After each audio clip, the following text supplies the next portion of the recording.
I'm John Skinner, and this supports Chapter 11 in my book, Fishing the Bucktail, and the book covers bucktailing for a variety of species from surf, kayak, and boat. So this video is going to give a really incredible look at underwater fluke behavior, fluke also known as flounder, and I'll fill in the details as I go along.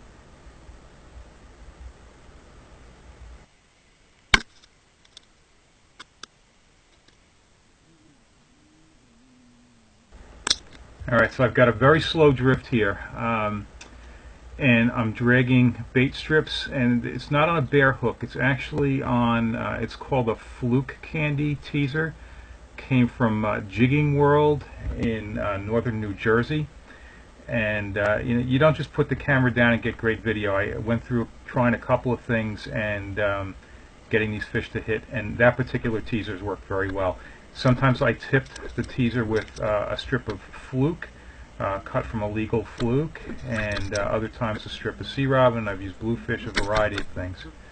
And we're going to see some interesting stuff.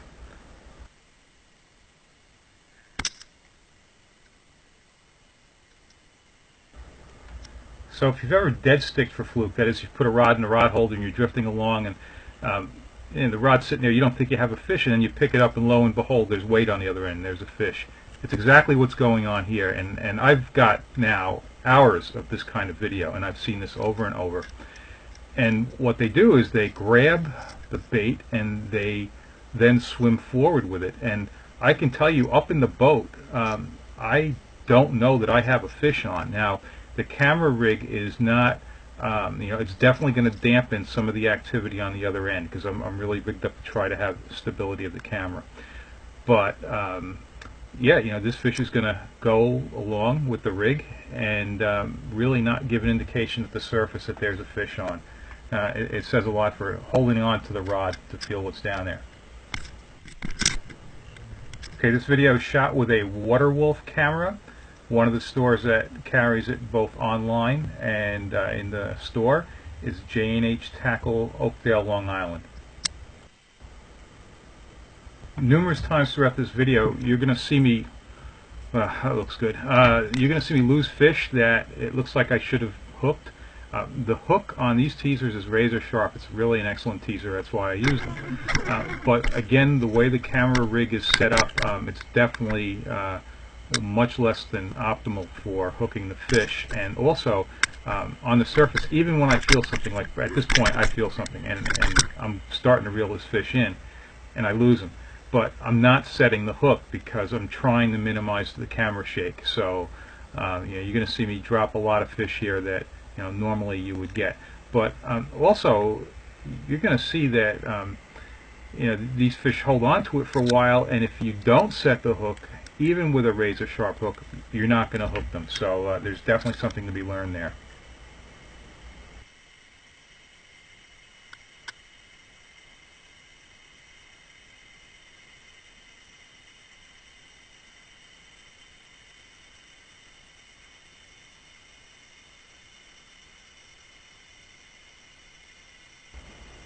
Alright, off to the left, out of the frame, I'm also jigging with a bucktail, and you're going to get to see that in a minute. It will get into the frame at times.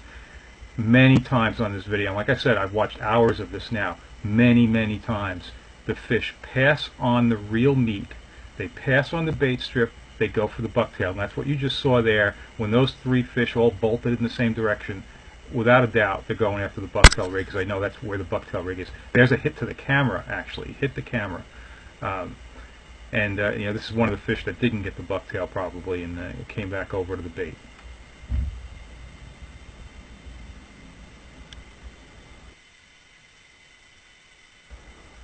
Okay, when I mentioned bucktailing, the other rod, I'm fishing light tackle bucktailing, and so it's a 1 ounce bucktail. And the teasers, I use two different kinds of teasers. Both are tsunamis. One is a hollow teaser, and that's what I'm using. You'll be seeing in a second off to the left. And I use that when the current is fairly slow. When the current's a little bit faster, I use the glass minnow teaser, and both of those work great. Both the bucktail and the teasers are tipped with 4-inch Berkley Gulp Alive swimming mullets. Now, when I normally fluke fish, when I'm not trying to get video like this, I don't even fish any bait. I just fish the gulp and the bucktails. That's you're seeing those jigging off to the left, and just from years of fluke fishing, I find that the bucktails just outproduce the meat strips by a very wide margin. But to get this video, you can't really be jigging the camera. You'd have too much bouncing, so I've got the meat strip out.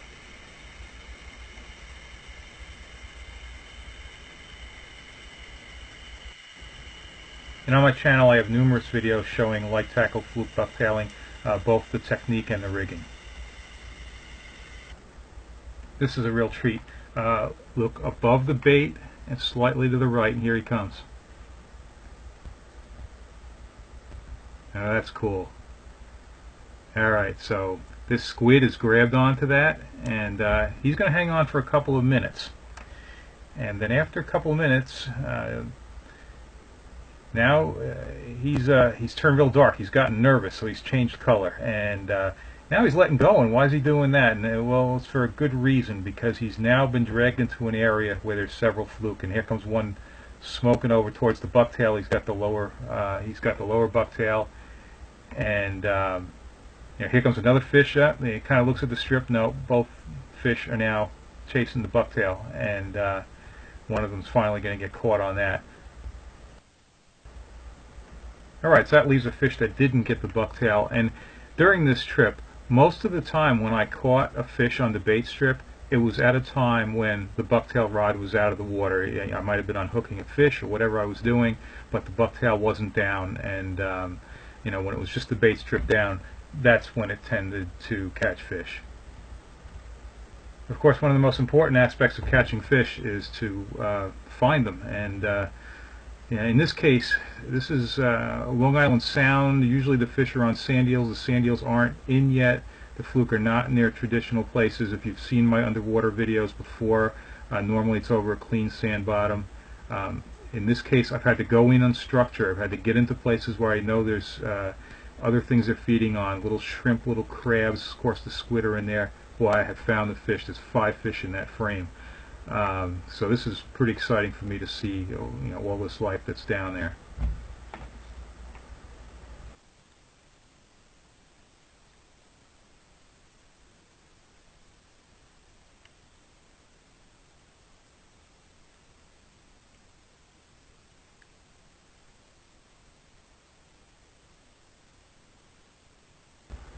Alright, some serious structure there. Part of a wreck, I suppose.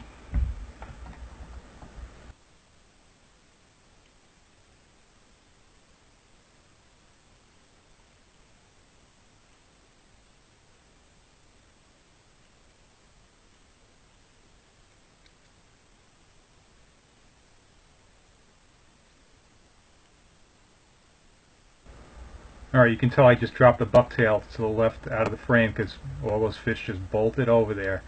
The bucktail just really draws them. And there's another part of the wreck, or a different one, I don't know.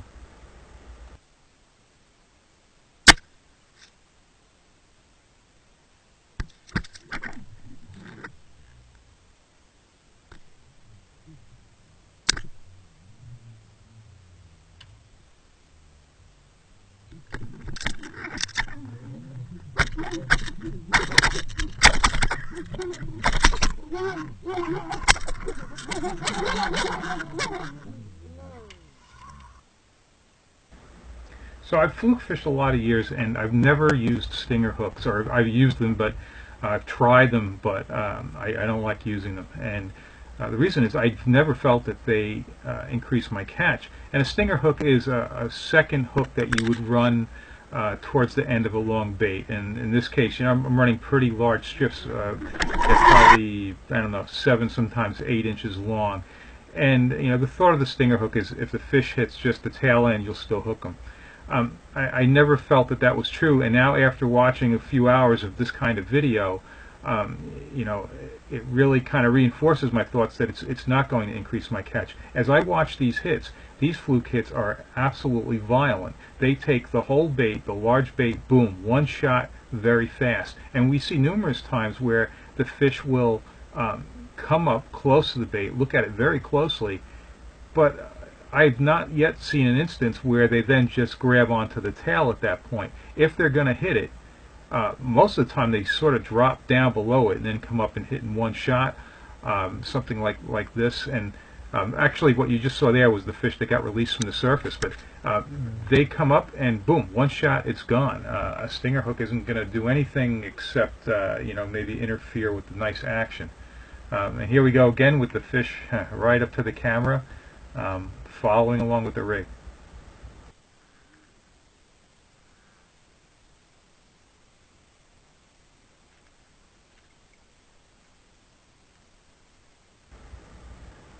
Now this fish is going to go nuts, and it's clearly, you would think it feels that it's hooked, but the segment here, it's going to, like, the bait's going to come out of his mouth, and within an instant it's going to go back and grab it right there, and grabs it again.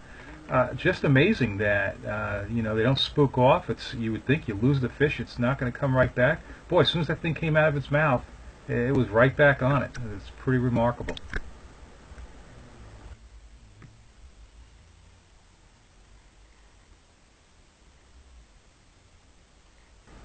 Apparently up on the surface, I don't even know I've got this fish yet because I haven't started reeling them in. There we go. Okay, so I hope you found this video as enlightening as I did. It was sure pretty exciting for me to watch for the first time. You load the card into the computer and you start playing and you don't know what you have down there, and I can tell you from up on the surface there were drifts where if you'd asked me what I did on the bait rod, I'd tell you, well, I had a hit or two, or I lost a fish, and there was so much more going on down there than I thought. So I thought it was very interesting. Okay, if you enjoy these videos, please subscribe to my channel.